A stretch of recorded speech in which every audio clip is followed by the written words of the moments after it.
Hello and welcome to the sixth film in our Fitting Out Walls series. In it, we explain what to look out for when laying wall tiles. Like bricks and blocks, tiles follow a system of modular coordination.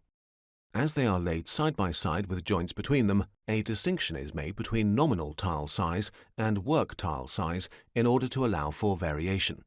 As with the octametric system, the nominal size is equal to the size of the tile plus the width of the joint.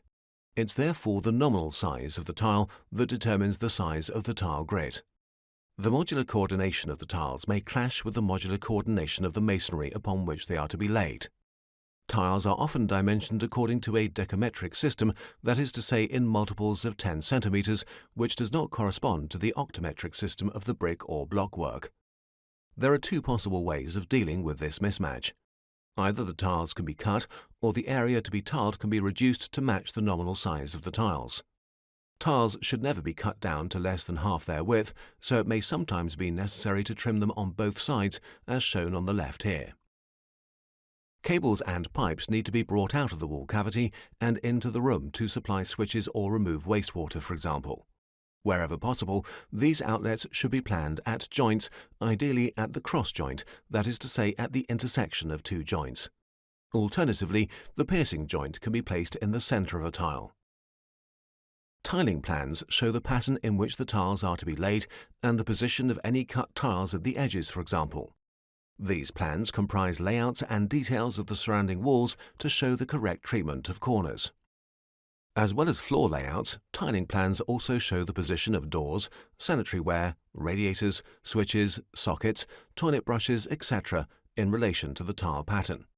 They also help to coordinate the work of different trades because cables and pipes need to run accurately to future piercing points even though they are installed long before the tiles are laid. We will ask you to prepare a plan of this kind as the last exercise of the semester. Designing a bathroom, for example, requires good spatial thinking in terms of the relationship between the walls and the floor.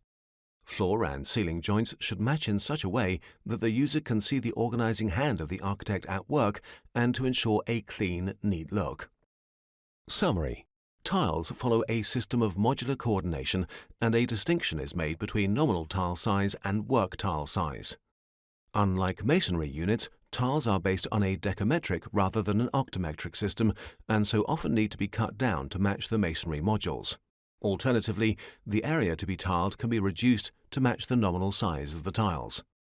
Tiling plans are used to coordinate the positioning of tiles, joints, cables, sanitary ware, switches and sockets. They comprise layouts and details of the surrounding walls. Our next series of films looks at the topic of building services. We hope you will be able to join us this one last time.